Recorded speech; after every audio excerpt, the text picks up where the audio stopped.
오늘 하나님께서 저희들에게 주시는 말씀은 구약성경 사사기 7장 8절에서 18절까지의 말씀입니다.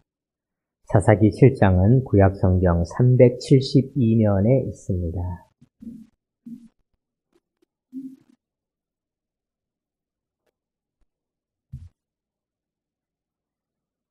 사사기 7장 8절에서 18절까지의 말씀을 저와 같이 교독으로 봉독하시겠습니다.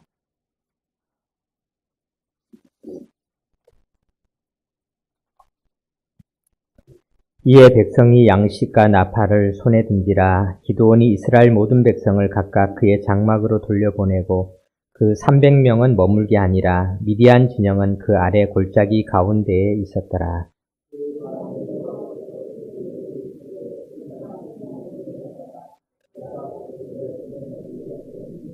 만일 내가 내려가기를 두려워하거든 내 부하 부라와 함께 그 진영으로 내려가서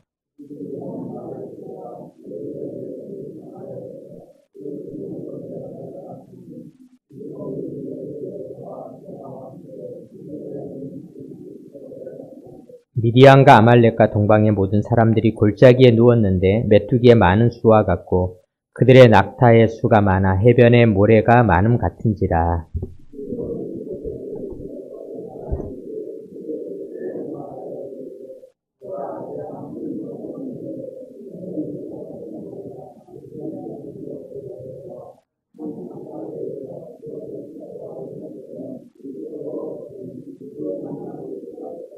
그의 친구가 대답하여 이르되 이는 다른 것이 아니라 이스라엘 사람 요아스의 아들 기드온의 칼이라.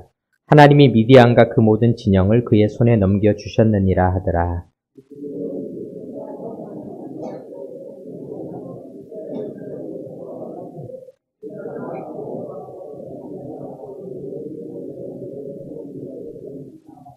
(300명을) 세 대로 나누어 각 손에 나팔과 빈 항아리를 들리고 항아리 안에는 횃불을 감추게 하고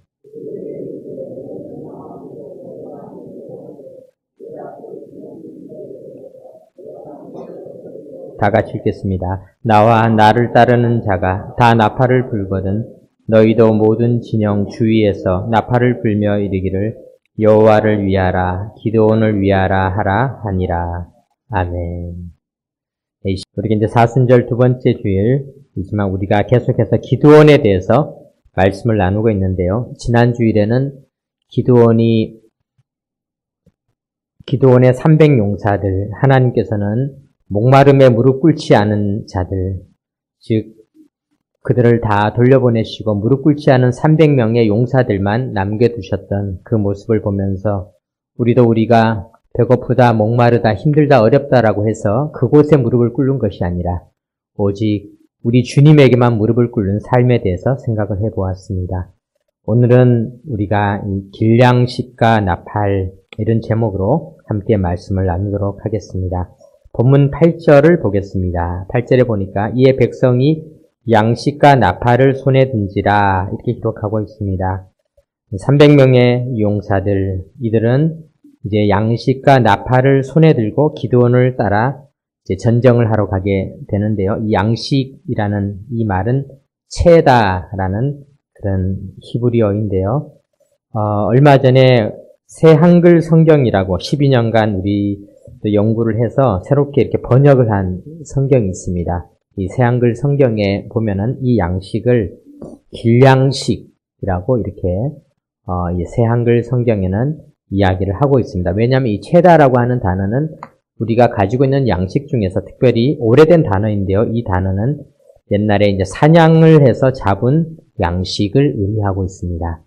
오늘날에는 우리가 냉장고도 있고 뭐 김치 냉장고도 있지만은 옛날에는 이 사냥을 했던 이 양식들은 부패하기 쉬운 것이기 때문에 잠깐 동안밖에 사용할 수가 없는 그런 양식이었죠. 그래서 이것은 이제 길량식이다라고 번역을 하는데요. 사실 창세기 42장이나 45장에 보면은 야곱의 아들들이 양식을 구하러 갈 때도 이 길량식으로 번역을 했던 것을 보게 됩니다.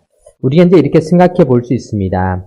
전쟁에서 가장 중요한 것 중에 하나는 군량미가 중요하잖아요. 전쟁을 하기 전에는 양식을 많이 쌓아 놓아야 됩니다. 그래야지 병사들이 먹고 계속해서 싸울 수가 있는 것이죠. 또 이 군량미가 실질적으로 전쟁의 승패를 좌우하는 고대 전쟁에서는 굉장히 중요한 것이었는데 오늘 이스라엘 백성들은 어떻게 된 것이 그런 양식을 받은 것이 아니라 체다라고 하는 단어, 길량식만 받았다. 즉 이들이 미디안 진까지 갈 때 먹을 수 있는 것들만 받았다. 그들이 많은 보급품을 가진 것이 아니라 그저 어떻게 보면은 오늘날 한 끼 식사를 할 정도의 양식만 받았다. 그렇게 우리가 생각을 해볼 수 있는 것입니다. 그렇게 봤을 때 우리가 이 전쟁은 참 위험한 전쟁이다. 왜냐하면은 전쟁을 하러 가는 병사들에게는 많은 양식을 미리 다 비축을 해 두어야 되는데 그들은 이제 미디안 진까지 갈 만큼의 그 작은 양식 하나만 받고 가게 되었다라는 것을 생각해 볼 때, 와, 이들이 얼마나 불안했을까, 얼마나 두려웠을까, 우리가 그 심정을 짐작해 볼 수 있는 것입니다. 근데 사실 성경에 보면은요, 이와 유사한 경우가 나오고 있습니다. 이스라엘 백성들이 출애굽을 해서 광야길을 갈 때 그들이 그 무교절 날이 첫째 달 14일 날 저녁에 그들이 무교병과 또 어린 양의 고기를 가지고 쓴나물을 가지고 그들이 그 길을 떠나서 둘째 15일에 그들이 마침내 신강야에 이르게 되었습니다. 그때 백성들이 한 달이 지나니까 양식이 다 떨어졌어요. 그래서 하나님께 불평을 했습니다. 우리가 차라리 애굽에서 고기가마 옆에 있을 때가 참 좋았습니다. 그때 하나님께서는 이스라엘 백성들에게 만나를 주셨습니다. 이 만나에 대해서 이 만나는 가시 같으며 꿀 섞은 과자와 같더라. 이 만나의 맛을 우리는 알 수 없지만 우리가 생각해 볼 때 꿀 섞은 과자라니까 얼마나 맛있겠습니까? 꿀꽈배기보다 훨씬 더 맛있지 않았을까? 이런 과자를 그들이 매일매일 먹을 수 있게 된 것입니다. 그런데요, 이 만나에는 참 놀라운 특징이 있습니다. 이 만나를 가지러 사람들은 장막에서 나와서 만나를 거두러 가야 되는데 이 사람들 중에서 보면요, 손이 빠른 사람들이 있어요. 우리도 가끔 우리 권사님들 이렇게 산나물을 캐러 가고 그러면요, 또 우리 블루베리를 따러 가고 그러면요, 참 손이 빠르신 분들이 계시더라고요. 와, 하나님께서 복을 주셨다. 손에 복을 주셨다. 우리는 이만큼 딸 사이에 그분은 이만큼을 그것도 아주 탐스럽게 잘 따신 분이 계십니다. 그래서 이런 분들 보면은 참 하나님께서 이 손에 복을 주셨구나. 그런데 아마 이 만나를 딸 때도 그런 사람들이 있었던 것 같아요. 만나를 따러 사람들이 가서 남들은 만나를 이렇게 모으고 있는데 이분은 손에 복을 받아가지고 만나를 많이 따셨습니다. 그런데 출애굽기 16장 18절에 보니까 오멜로 되어 본즉 많이 거둔 자도 남음이 없고 적게 거둔 자도 부족함이 없이 각 사람은 먹을 만큼만 거두었더라. 참 신기한 거예요. 이분은 너무 많이 거두었고 이분은 요만큼밖에 못 따가지고 온 줄 알았는데 와서 이래 오멜로 이렇게 되어가지고 이제 먹어보니까 딱 하루치 딱 먹는 거예요. 참 이상하다. 이 만나라는 것이 참 신기하다. 또 한 가지 이 만나가 신기한 점이 있었는데요. 하나님께서 손에 복을 주셔서 이렇게 손에 복을 주신 분이 있는가 하면 또 어떤 분들은 머리가 좋아요. 참 머리가 좋아가지고요. 이 눈이 좋거나 머리가 좋아가지고 또 잘 살아가시는 분들이 있어요. 이 출애굽기 16장에도 보면요. 어떤 사람들은 만나를 하루치를 잘 했는데 어떤 사람은 생각해 보니까 아니 우리가 매일매일 나올 게 뭐가 있나 내일 먹을 것까지 싹 다 버려야지. 이 사람들은 머리가 좋아가지고요. 만나를 많이 땄어요. 출애굽기 16장 19절에 보니까 모세가 그들에게 이르기를 아무든지 아침까지 그것을 남겨두지 말라 하였으나 그들이 모세에게 순종하지 아니하고 더러는 아침까지 두었더니 벌레가 생기고 냄새가 난지라 모세가 그들에게 노하니라. 이상한 일이 일어났어요. 이들은 만나를 훨씬 많이 따서 요거는 오늘 먹고 요거는 내일 먹으면은 내일 아침에는 늦잠 자도 되겠네. 만나 따로 안 가도 되겠네. 이렇게 생각을 해서 아침에 딱 일어나 봤더니요.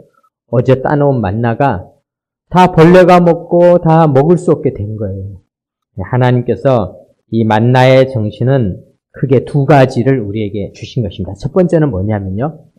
누가 얼만큼 먹는 게 필요한지 다 아시는 하나님은 딱 우리가 먹을 것만큼 이 만나를 주신 거예요.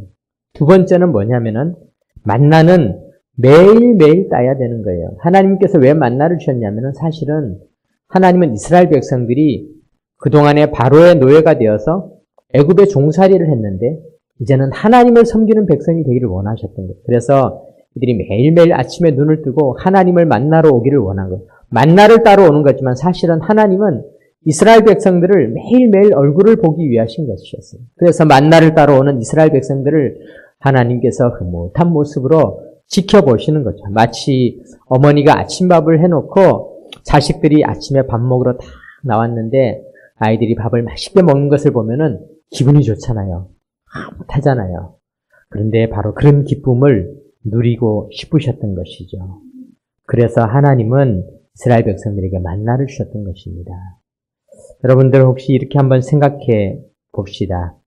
고아원에서 이제 아이가 입양이 되어서 어느 집에 입양해서 갔는데 그날 그곳에서 밥을 딱 나왔는데 밥이 너무 좋은 거예요.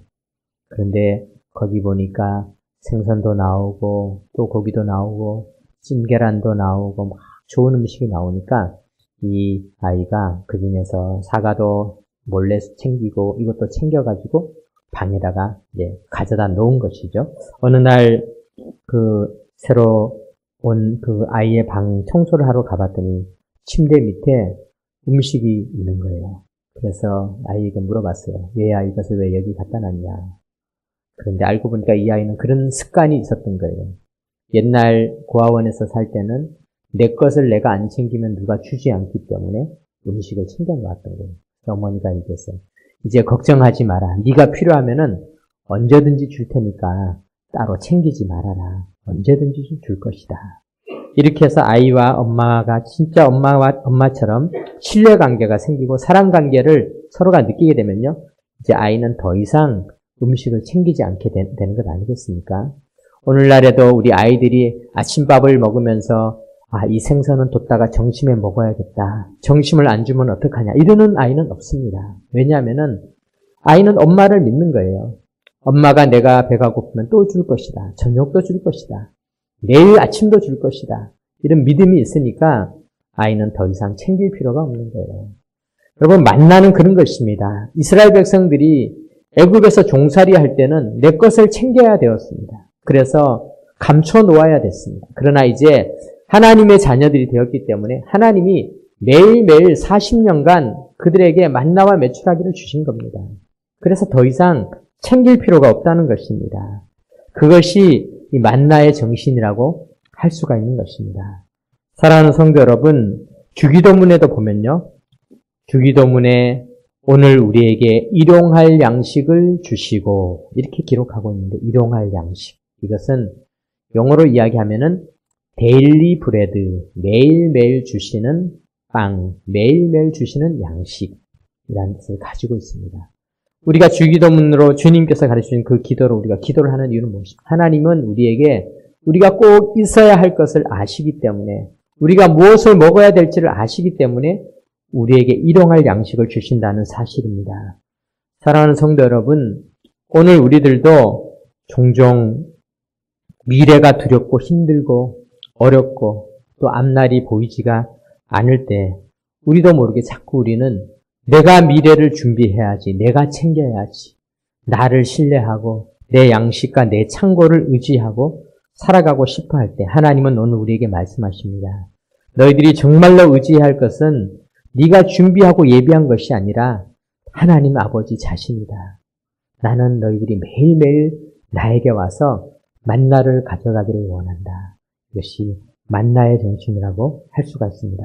사랑하는 성도 여러분, 오직 하나님만 의지하시기 바랍니다. 오늘 찬양대가 찬양했잖아요. 주만 바라봅시다.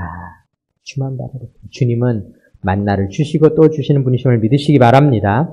오늘 본문에 보면은 이들은 길양식을 받았고 또 한편으로 8절에 보니까 이에 백성이 양식과 나팔을 손에 든지라.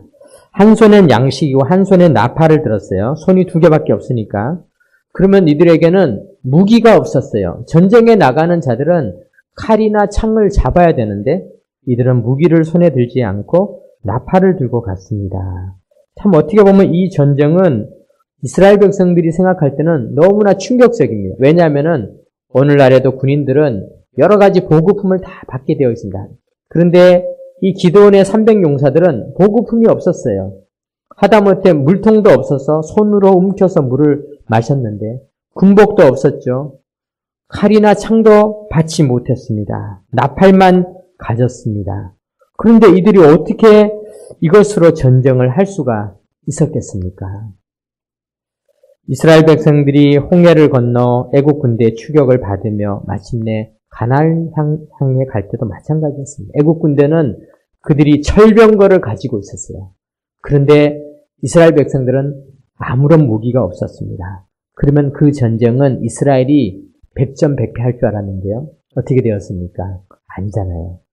오히려 바로의 모든 군대들은 홍해 바다에서 다 죽었어요. 이스라엘 백성들은 칼과 창이 없었지만은 홍해라고 하는 거대한 무기를 하나님이 준비해 놓으셨던 것처럼 우리가 살아가는 이 길에 하나님이 우리에게 무기를 안 주실 때는 다 이유가 있는 것입니다. 예수님의 제자들이 12제자들이 예수님을 따라다닐 때 보면요. 그들도 참 어떻게 보면은 모든 학생들이 다 그렇지만요. 학생일 때는 다 부족합니다. 예수님의 제자들도 주님과 공생애를 보내는 동안 예수님이 말씀하시면 말씀을 이해하지 못했고 예수님이 하시는 일을 보고 믿음이 없어가지고 의심하기도 하였고요. 또 자기들끼리 서로 누가 높은가 싸우기도 했고요. 기도하러 데리고 갔더니 기도는 하지 않고 꾸벅꾸벅 졸기도 했고요. 그러다가 예수님께서 마지막에 십자가에 달리실 때는 다 배신하고 떠나고 도망을 갔습니다. 그런데 이런 제자들의 이런 어리석은 모습들도 많이 나오지만은 성경에 보면은 예수님의 제자들이 굉장히 눈부시게 정말 능력 있게 보였던 장면이 나오는데요. 그 장면이 누가복음 9장에 보면은 이런 장면이 나옵니다. 누가복음에 보면 예수님께서 여행을 위하여 아무것도 가지지 말라. 지팡이나 배낭이나 양식이나 돈이나 두벌옷을 가지지 말며 그러면서 제자들을 전도하는데 파송을 시켰습니다. 그랬더니 누가복음 9장 6절에 보니까 제자들이 나가 각 마을에 두루다니며 곳곳에 복음을 전하며 병을 고치더라. 분봉왕 헤롯이 이 모든 일을 듣고 심히 당황하니 이는 어떤 사람은 요한이 죽은 자 가운데서 살아났다고 하며 어떤 사람은 엘리야가 나타났다고 하며 어떤 사람은 옛 선지자 한 사람이 다시 살아났다고도 합니다. 헤롯이 깜짝 놀랐습니다. 헤롯이 당황했어요. 아니 예수님의 제자들 저들은 오합지졸이었는지 알았는데 저들이 전도를 할 때 보니까 엘리야 같은 능력이 나타나고 요한 같은 능력이 나타나고 선지자들 다니엘, 이사야와 같은 선지자들의 모습이 그들 속에서 나타나서 굉장히 당황하였다 기록하고 있는 것이죠. 어떻게 이렇게 예수님의 제자들이 이때는 이렇게 능력을 발휘할 수 있었을까? 그런데 그 비결은요. 이들도 마치 기드온의 300용사들처럼 비무장인 채로 여행을 위하여 아무것도 가지지 말라. 지팡이나 배낭이나 양식이나 돈이나 두벌옷을 가지지 말라. 그들은 거의 빈손에 가까운 손으로 전도를 하러 갔어요. 그러자 그들은 지팡이를 의지하지도 않고 배낭을 의지하지도 않고 두벌옷을 의지하지도 않고 전대를 의지하지 않고 오직 주님만 의지하고 주님의 말씀만 붙잡고 나아갔더니 엘리야와 같은 놀라운 능력이 나타났던 것입니다. 여러분 엘리야도 마찬가지죠. 엘리야가 능력의 일꾼이 되었던 이유는 무엇입니까? 그는 까마귀가 갖다 주는 음식을 먹었고요. 사르밧 가부를 만났을 때 이 가부가 사실은 사르밧에 있는 가부는 이제 양식이 다 떨어져서 이제 마지막 남은 떡을 해먹고 자기 아들과 죽으려고 할 때 엘리야가 나타나서 말했던 것입니다. 나에게 그 떡을 가져와라. 그가 말했습니다. 당신의 하나님 여호와께서 살아계심을 두고 맹세하노니 나는 떡이 없고 다만 통에 가루 한 움큼과 병에 기름 조금뿐이라. 내가 나뭇가지 둘을 주워다가 나와 내 아들을 위하여 음식을 만들어 먹고 그 후에는 죽으리라. 엘리야가 그에 이르되 두려워하지 말고 가서 내 말대로 하려니와 먼저 그것으로 나를 위하여 작은 떡 한 개를 만들어 내게로 가져오고 그 후에 너와 내 아들을 위하여 만들라. 그랬더니 하나님께서 그때부터 그 통에 가루가 떨어지지 아니하고 그 병에 기름이 떨어지지 아니하도록 만나를 먹는 것과 같은 기적을 경험하게 하였던 것입니다. 사랑하는 성도 여러분, 오늘 우리가 이 기드온의 이야기를 읽으면서 우리는 생각해 봅니다. 칼 없이 나갔던 그 전쟁. 시편 20편 7절에 보면은 어떤 사람은 병거, 어떤 사람은 말을 의지하나 우리는 여호와 우리 하나님의 이름을 자랑하리로다. 하나님의 이름만 붙잡고 나아갔던, 승리했던 그런 신앙의 역사들. 특별히 하나님의 이름 중에서 여호와 이레의 하나님이란 말이 있잖아요. 하나님이 다 준비하신다. 여호와 이레의 하나님. 그날 밤 기드온도 그것을 경험했던 것이죠. 그날 밤 하나님께서 기드온에게 이제 미디안 진영으로 그의 부하를 데리고, 부라라고 하는 부하를 데리고 가게 하십니다. 그래서 기드온이 그 밤에 진영으로 내려가서 그들의 말을 들어봐라. 기드온이 부라와 같이 진영으로 내려갔습니다. 오늘 본문 19절에 이렇게 기록하고 있죠. 그 밤에 여호와께서 기드온에게 이르시되 일어나 진영으로 내려가라. 내가 그것을 내 손에 넘겨주었느니라. 만일 내가 내려가기를 두려워하거든 내 부하 부라와 함께 그 진영으로 내려가서 그들이 하는 말을 들으라. 그래서 기드온이 메뚜기처럼 모여있는 그들에게 딱 내려갔는데요. 이 미디안 사람 둘이서 거기서 이야기를 하고 있는 것입니다.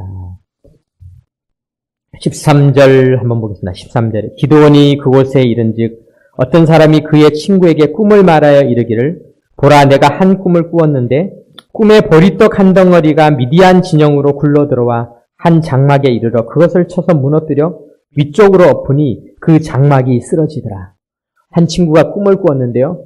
보리떡이 이 떡덩어리가 굉장히 컸나 봐요. 이것이 막 굴러오더니 자기가 지금 이곳에서 진을 치고 있는 이 천막 위로 갑자기 떨어지더니 천막이 무너져 버린 것입니다. 이게 도대체 무슨 불길한 꿈인가 친구에게 얘기했더니 친구가 해석을 해줍니다. 14절 그의 친구가 대답하여 이르되 이는 다른 것이 아니라 이스라엘 사람 요아스의 아들 기드온의 칼이라. 기드온의 칼이다. 기드온은 칼이 없었잖아요. 300명의 용사들은 칼이 없었는데 하나님은 칼을 어디에 숨겨 놓으셨는가? 그들이 꿈에 기드온의 칼을 보게 하셨습니다.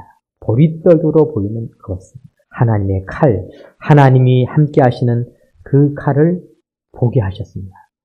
그래서 그들은 이미 꿈을 통해서 그들의 마음은 다 무너졌던 것입니다. 나중에 기드온이 그 꿈 해석을 듣고 하나님 정말 우리를 이기게 하셨습니다. 그리고는 그의 300명의 용사들을 100명씩 세 대로 나누어서 그들이 그 주변을 포위를 한 다음에 나팔과 빈 항아리에 있는 항아리 속에 있는 횃불을 항아리를 깨트려서 갑자기 횃불이 드러나면서 외쳤습니다. 너희도 나팔을 불며 이르기를 여호와를 위하라 기드온을 위하라 그렇게 소리를 질렀더니 갑자기 놀라운 일이 나타나셨습니다. 20절 한번 보겠습니다. 우리 20절은 오늘 읽지 않았기 때문에 성경을 우리 가서 한번 읽어보겠습니다. 20절 같이 한번 읽어볼게요. 20절 말씀을 찾으셔서 같이 읽어보겠습니다. 세대가 나팔을 불며 항아리를 부수고 왼손에 횃불을 들고 오른손에 나팔을 들어 불며 외쳐 이르되 여호와와 기드온의 칼이다 하고 여러분 칼이 있어요? 칼이 없어요. 여호와와 기드온의 칼이다. 칼이 없는데 칼이다라고 외쳤어요. 도대체 그 칼이 어디서 나올까? 22절 한번 읽어보겠습니다. 22절 시작.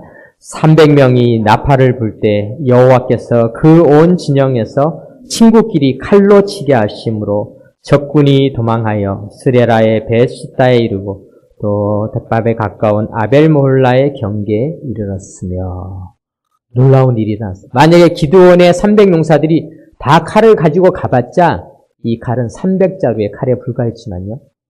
이곳 미디안 진영에 있는 13만 5천 명이 자기들의 칼을 가지고 자기들을 죽이는 역사가 나타난 거예요.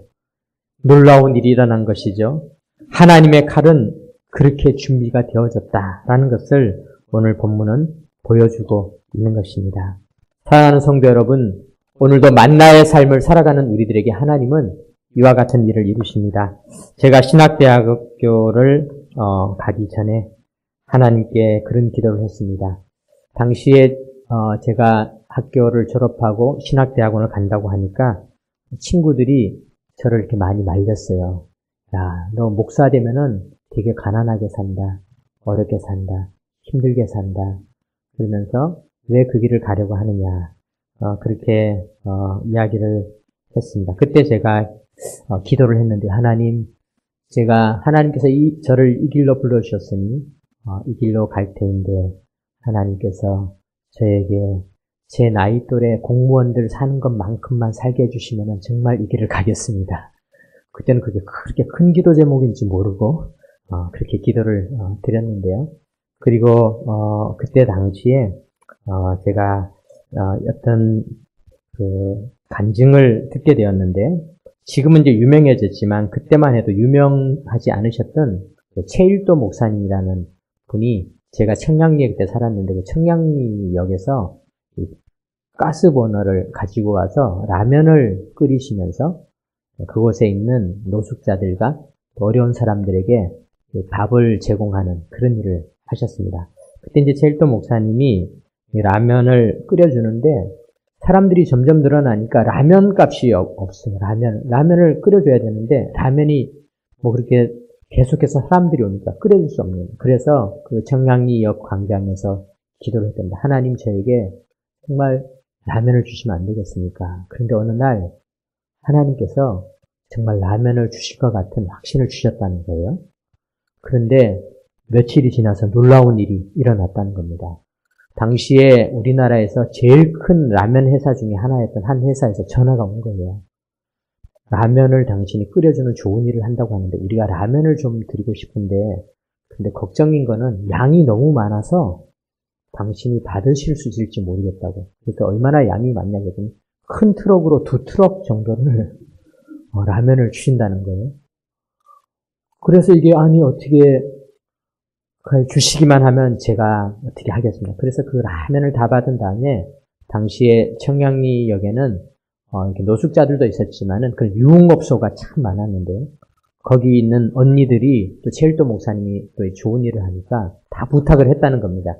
라면 좀 거기다가 방에다가 조금 몇 박스씩만 받아달라고. 그래서 그 라면을 다 받아서 이렇게 받게 되었는데 근데 그 라면이 알고 보니까 어떤 일이 일어났냐면 그리고 나서 얼마 후에 삼양라면 우지파동이라는 게 일어나서 당시에 라면 회사에 뭐 공업용 기름으로 튀겼다 이런 것이 언론에 나면서 라면 회사가 굉장히 어려워진 거예요. 근데 사실 그것이 이렇게 해로운 건 아니었는데 아마 언론에 그렇게 되다 보니까 라면 회사에서 이 라면을 좋은 일에다 써야겠다. 팔리지가 않으니까. 그렇게 해서 주셨다는 겁니다. 그러면서 그 고백하셨습니다. 내가 준비하는 게 아니다. 내가 어떤 일을 해나갈 때 내가 준비하는 것 같지만은요. 기드온이 전쟁을 준비하는 것이 아니라는 것이죠. 하나님이 준비하신다는 것입니다. 김두식이라고 하는 목사님이 쓰신 전도는 어명이다 라는 책이 있습니다. 여러분 우리가 이제 오늘 지난주부터 우리가 전도 초청주의를 앞두고 이렇게 초청할 수 있는 분들 이름을 기록하는 일을 하는데요. 우리가 할 것 같지만 우리가 하는 게 아닙니다. 전도는 어명이다. 하나님이 명령을 내리셨으면요. 아명어사는 마패만 들고 가면 다 해결되는 것입니다. 나머지는 왕이 다 임금님이 다 해결해 주시는 것입니다. 그것이 만나의 정신이라고 할 수가 있습니다. 사랑하는 성도 여러분, 오늘 기드온이 걸어갔던 그 길은 우리가 걸어가는 길과 다름이 없습니다. 내가 내 미래를 준비할 수 있겠습니까? 얼마나 많은 양식을 준비해야 나의 앞날을 다 먹이겠습니까? 할 수가 없습니다. 내 무기로 이 어려운 시대를 싸워서 이기겠습니까? 얼마나 강력한 힘이 있어야 이 혼란한 시대를 내가 헤쳐나갈 수 있겠습니까? 불가능합니다. 내 칼로는 불가능합니다. 내 창고로는 불가능합니다. 우리가 할 수 있는 길은 오직 하나. 하나님을 의지하는 것임을 믿으시기 바랍니다. 길량식과 나팔만 들고 승리했던 기드온의 승리가 우리 모두의 승리가 되시기를 주님의 이름으로 축원합니다. 아멘. 기도드리겠습니다. 하나님 아버지 감사드립니다. 길량식과 나팔만 들고 걸어갔던 그 기드온의 걸음, 두 벌로 또 전대도 양식도 없이 걸어갔던 제자들의 그 걸음들, 광야길을 만나를 먹으면서 걸어갔던 이스라엘 백성들의 그 걸음들을 우리가 생각하며 오늘도 우리가 주만 바라보며 주만 의지하며 주님이 해주실 줄 믿고 믿음의 길을 걸어가게 하여 주옵소서. 우리 주 예수 그리스도의 이름으로 기도드립니다. 아멘.